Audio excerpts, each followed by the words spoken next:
everyone, welcome to Math to Share. Hari ini kita akan bahas salah satu penyakit neurologis yaitu tension type headache. Sebelumnya kita bahas dulu tentang nyeri kepala.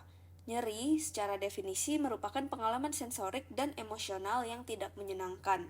Jadi bukan hanya pengalaman secara fisik ya, secara sensoriknya, tapi juga secara emosional yang biasanya bisa berasal dari pikiran.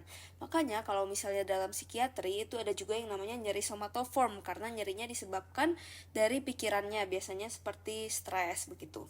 Nah, kalau begitu, nyeri kepala diartikan sebagai pengalaman sensorik dan emosional yang tidak menyenangkan yang terjadi di area kepala. Nah, nyeri kepala ini perlu dibedakan dengan yang namanya pusing, karena dalam kehidupan sehari-hari biasa sering ketukar nih, nyeri kepala disebut pusing, pusing disebut nyeri kepala, jadinya membingungkan. Sebenarnya, kalau misalnya pusing, itu lebih berhubungan dengan sensasi gangguan keseimbangan. Biasanya yang dirasakan itu seperti keleyengan, terus rasanya seperti melayang, dan yang paling khas itu adalah merasa lingkungannya berputar. Atau mungkin lebih sering dikenal sebagai vertigo ya, kalau dalam kehidupan sehari-hari. Jadi, nyeri kepala dan pusing ini sebenarnya adalah dua hal yang berbeda. Nah, di video ini kita akan membahas salah satu jenis nyeri kepala, yaitu tension type headache atau disingkat TTH. Jadi TTH ini merupakan nyeri kepala tipe tegang yang terjadi akibat kontraksi otot yang sering berkaitan dengan emosi. TTH ini termasuk dalam nyeri kepala primer. Artinya, nyeri kepala yang terjadi itu merupakan kondisi sendiri, bukan gejala dari penyakit lain. Ciri dari TTH adalah nyerinya dirasakan secara bilateral atau di dua sisi, dan dirasakan seperti tertekan atau terikat dengan durasi 30 menit sampai 7 hari.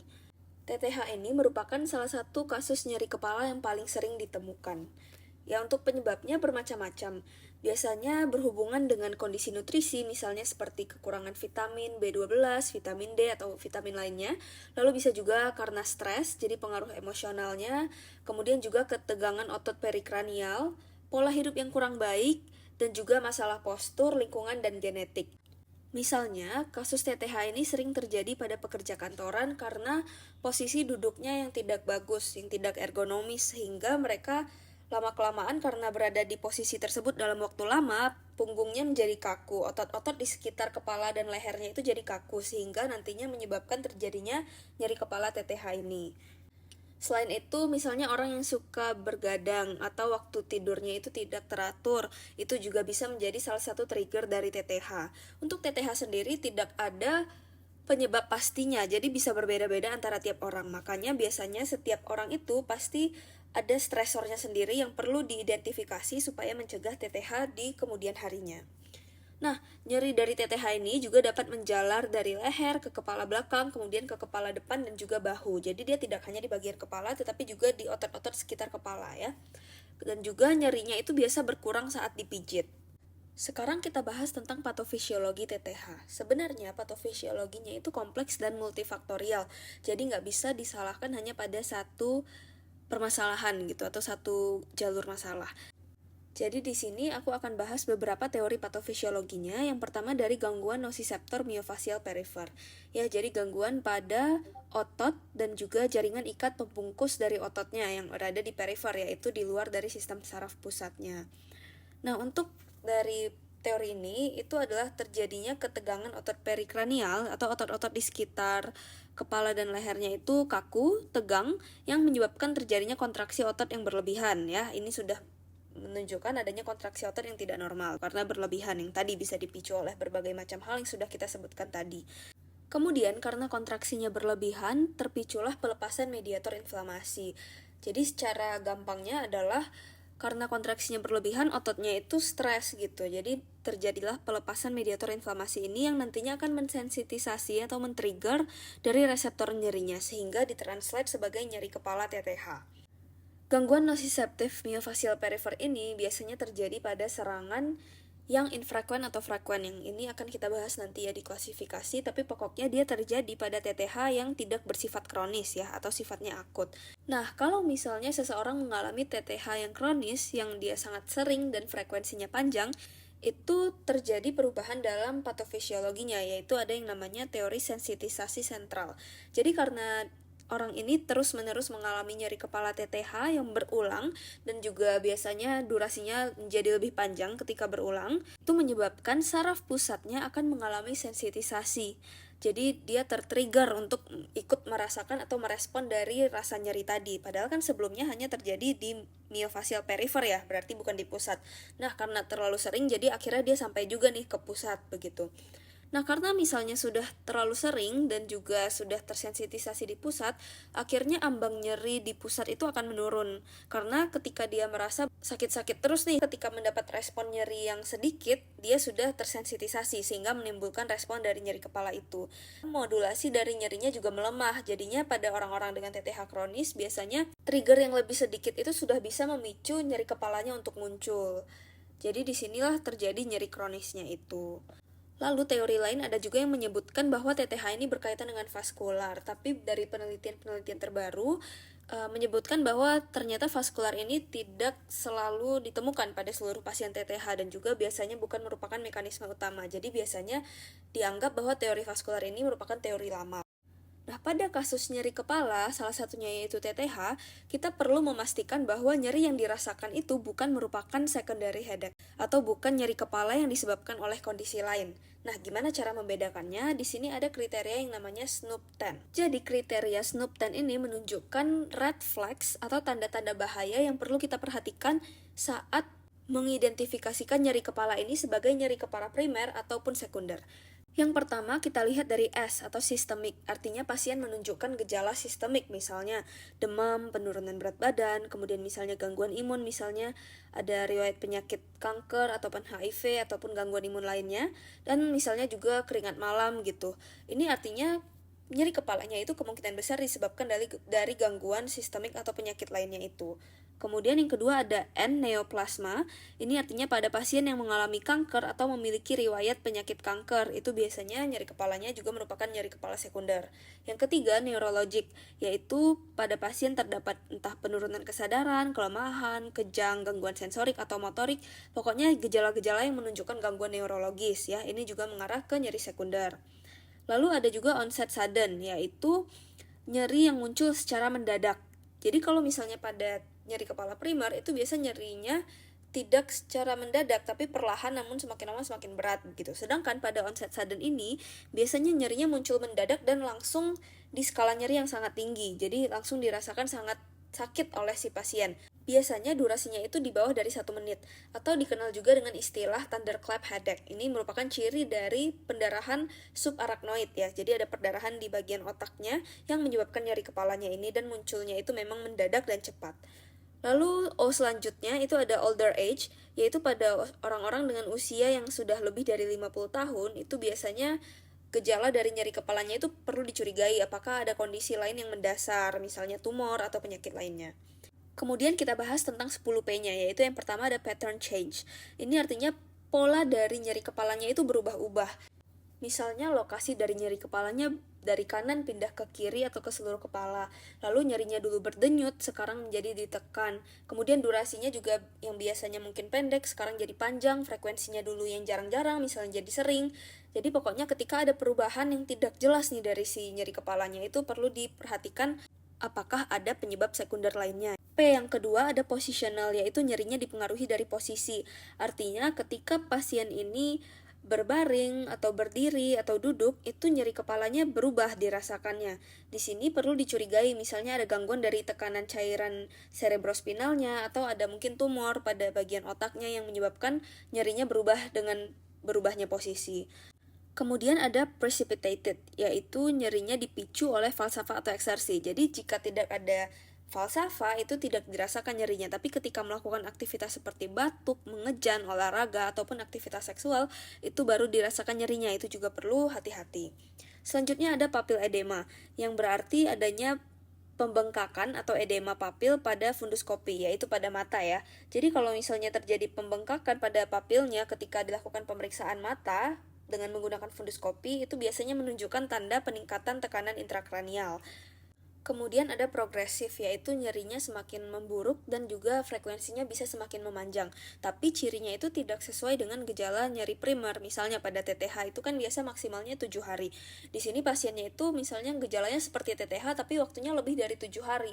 Jadi perlu dievaluasi lebih lanjut apakah ada penyebab sekunder lainnya. Next ada pregnancy atau postpartum. Jadi pada wanita hamil atau yang sedang pada masa nifas setelah melahirkan, itu perlu diperhatikan nyeri kepalanya itu apakah mungkin terkait misalnya seperti preeklamsi atau eklamsi atau kondisi-kondisi lainnya. Lalu ada painful eyes, yaitu adanya nyeri pada bagian mata, biasanya disertai juga dengan gejala pada mata lainnya seperti matanya merah atau berair, lakrimasinya meningkat, dan juga ada gangguan penglihatan dan lain-lainnya. Karena ini bisa curiga ke penyakit-penyakit mata lainnya misalnya seperti glaukoma. Kemudian post-traumatic, jadi pada pasien-pasien yang mengalami trauma kepala terutama, perlu diperhatikan apakah nyeri kepalanya itu mungkin disebabkan oleh adanya perdarahan.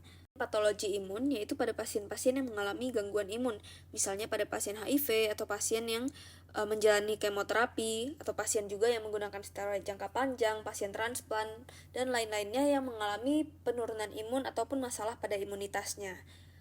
Dan terakhir untuk P yang ke-10 itu adalah painkiller overuse. Jadi kalau misalnya orang-orang yang memiliki riwayat kecanduan atau penggunaan obat-obatan tanpa pemantauan dokter yang digunakan secara berlebihan, itu juga bisa memicu terjadinya nyeri kepala karena dia telah menggunakan analgesik atau anti nyeri yang berlebihan ya. Jadinya dia menyebabkan efek sampingnya begitu. Oke, sekarang kita bahas tentang klasifikasi dari TTH. Yang pertama ada infrequent episodic TTH. Ini artinya nyeri kepalanya itu terjadi kurang dari 1 hari per bulan atau kurang dari 12 hari per tahun. Ya, namanya aja infrequent artinya dia itu jarang-jarang. Yang kedua ada frequent tension type headache. Yang ini artinya nyeri kepalanya itu terjadi 1-14 hari per bulan atau 12 sampai kurang dari 180 hari per tahun. Jadi dia sering tapi tidak terus-menerus. Kemudian ada yang chronic episodic tension type headache. Ini nyeri kepalanya terjadi dari lebih dari 15 hari per bulan atau lebih dari 180 hari per tahun. Kemudian kalau pada frequent dan juga chronic itu biasanya gejalanya itu berlanjut terus selama 3 bulan. Jadi memang terus-menerus nih pasiennya sering mengalami TTH. Kemudian ada kriteria diagnosis dari TTH sendiri, yaitu dari nyerinya sendiri dirasakan dari 30 menit sampai 7 hari. Kemudian dia memiliki minimal 2 gejala khas, yaitu yang pertama bilateral, kemudian nyerinya bersifat menekan atau mengikat, intensitasnya ringan sampai sedang, dan juga tidak diperberat oleh aktivitas. Jadi biasanya terutama pada pasien-pasien TTH yang infrequent, itu dia masih bisa melakukan aktivitas sehari-harinya. Dia terganggu, tapi dia masih bisa melakukan aktivitas. Kemudian perlu dipastikan bahwa pada TTH ini tidak ada mual atau muntah atau anoreksia. Jadi biasa pada TTH itu jarang ada mual atau muntah dan tidak ada lebih dari satu keluhan fotofobia atau fonofobia. Jadi cuma boleh ada salah satu, misalnya fotofobia atau dia takut nih pada cahaya karena ketika terkena cahaya itu biasa nyerinya semakin berat, itu fotofobia. Atau dia mengalami fonofobia atau dia takut pada suara, terutama suara-suara yang ribut karena itu memicu dari nyeri kepalanya. Ada juga yang namanya pericranial tenderness yang biasanya ditemukan pada TTH. Jadi sering juga ditemukan pada pasien-pasien TTH. Nah, ini merupakan adanya peningkatan nyeri tekan pada otot-otot di sekitar kepala dan leher, yaitu pada otot frontal atau di dahi, kemudian temporal biasanya di bagian pelipis atau di samping kepala, terus bisa juga di masseter yaitu di dekat rahang. Kemudian bisa juga di otot pterygoidnya, yaitu biasanya berada di sekitar pipi dekat sendi rahang juga. Lalu ada di sternocleidomastoid, dia biasa di sisi dari leher, otot splenius atau di bagian belakang leher, dan juga di otot trapezius atau di bagian otot di sekitar punggung. Jadi area ini dapat dipalpasi atau ditekan secara manual, di mana ditekannya itu agak keras dengan gerakan kecil yang memutar, biasanya dengan jari-jari tangan aja, misalnya 2 jari jari telunjuk dan jari tengah, kemudian diputar dan di situ akan dirasakan nyerinya oleh pasien. Nah, ini berbeda ya dengan pijatan kepala, karena tadi kan dibilang pijatan kepala itu bisa mengurangi nyeri. Jadi memang beda sistemnya. Ini kan cuma untuk mengetes apakah nyerinya ini TTH, karena biasa TTH itu sering ada pericranial tenderness ini ya. Oke, sekarang kita bahas tentang terapi. Jadi untuk terapi dari TTH, itu ada dua, yaitu non-farmakologis yang tidak menggunakan obat dan juga farmakologis yang menggunakan obat. Untuk terapi non-farmakologis, yang pertama pastinya adalah dengan memperbaiki diet, karena biasanya ada juga pemicu dari tension type headache ini karena dietnya atau pola makannya itu kurang bagus. Misalnya dia makannya nggak teratur jamnya, terus jarang minum ya. Jadi di sini sebaiknya itu dilakukan perbaikan diet, misalnya makannya dibuat teratur, kemudian kebutuhan cairannya dicukupi, makan dengan gizi seimbang, dan membatasi makanan-makanan yang bisa memicu, misalnya kafein, alkohol, dan lain-lain. Kemudian mengurangi stres emosional. Ya secara realistisnya sih mungkin tidak bisa ya kita 100% lari dari yang namanya stres, apalagi di kehidupan ini. Tapi di sini pada pasien-pasien yang sering mengalami TTH, karena TTH sendiri pasti akan mengganggu kualitas hidupnya. Jadi stres ini dikurangi untuk mengurangi dari tingkat TTH-nya juga. Caranya itu adalah dengan yang pertama harus mengetahui dulu identifikasi dari penyebab stresnya. Ya, jadi dicari tahu kira-kira triggernya dari stresnya ini apa, karena setiap orang itu bisa berbeda-beda. Bisa juga melakukan teknik-teknik relaksasi dari teknik pola nafas atau mengikuti olahraga seperti yoga dan lain-lainnya, dan tidur yang cukup, lalu juga bisa berkonsultasi ke para ahli, misalnya psikolog atau psikiater jika memang membutuhkan. Yang ketiga, hindari stresor dari lingkungan. Jadi ia harus diidentifikasi per orangnya itu stresornya apa, lalu kalau bisa dihindari. Kemudian bisa juga melakukan terapi fisik, misalnya melatih postur dan juga posisi, supaya misalnya nih pada pekerja kantoran yang suka duduk dengan posisi yang terus-menerus sama, itu kan ototnya jadi kaku. Jadi harus diperbaiki posturnya supaya ototnya tidak kaku, misalnya dengan menggunakan kursi ergonomis atau posisi layar, dan juga matanya itu kalau bisa sejajar, atau bisa juga melakukan stretching, misalnya secara berkala setelah beberapa menit melakukan stretching supaya ototnya tidak kaku. Bisa juga melakukan masase, ultrasound, kompres, dan juga akupuntur TENS ya, atau akupuntur yang menggunakan stimulasi listrik begitu ya. Karena terapi fisik ini tujuannya adalah mengurangi ketegangan dan juga memperlancar dari aliran darah, yang diharapkan mengurangi dari TTH tadi. Kemudian bisa juga menghindari pemakaian harian anti nyeri. Jadi kalau misalnya diresepkan nih obat untuk nyeri kepalanya, kalau bisa digunakanlah ketika memang nyeri kepalanya dirasakan. Jadi jangan digunakan terus-menerus atau berkepanjangan karena memiliki efek samping yang tidak bagus, yaitu namanya medication overuse headache. Jadi bisa juga nyeri kepalanya terjadi justru karena penggunaan obatnya yang berlebihan. Secara farmakologis, yang pertama pada serangan akut itu dapat diberikan acetaminophen 1000 mg per hari, aspirin 1000 mg per hari, NSAID misalnya ibuprofen, natrium diklofenak, asam mefenamat, ketoprofen, dan juga naproxen. Lalu bisa juga kafein, itu bisa menjadi terapi adjuvan atau suportif untuk membantu mengurangi nyeri kepala, dan juga pelemas otot. Ya, ini obat-obat yang digunakan untuk serangan akut atau ketika nyeri kepala sedang dirasakan. Obat-obat ini sebaiknya tidak dikonsumsi lebih dari 14 hari secara terus-menerus, jadi penggunaannya memang perlu dibatasi. Kemudian untuk terapi pada nyeri TTH kronis, ini biasanya tujuannya adalah untuk mengurangi frekuensi dan intensitas nyerinya, jadi seperti lebih ke pencegahan. Untuk pengobatan kronis, obat yang sering digunakan adalah obat psikiatri, yaitu antidepresan, misalnya amitriptilin, kemudian ada anti-ansietas seperti benzodiazepin, dan juga butal-butal. Karena di sini memang tujuannya terutama mengatur dari stres tadi, karena kan TTH ini sangat erat kaitannya dengan stres. Jadi biasanya kalau misalnya kronis, itu artinya berarti memang ada stresor kronis juga yang mengikutinya. Makanya diberikan obat-obatan ini supaya lebih menenangkan pasien dan juga mengurangi dan mencegah timbulnya episode dari TTH-nya lagi. Oke, mungkin itu aja yang kita bahas untuk TTH di video kali ini. Terima kasih sudah menonton, dan jangan lupa like, comment, dan subscribe. Dan kalau misalnya ada pertanyaan, boleh langsung diberikan di kolom komentar di bawah. Sampai jumpa di video Meto Share yang lain.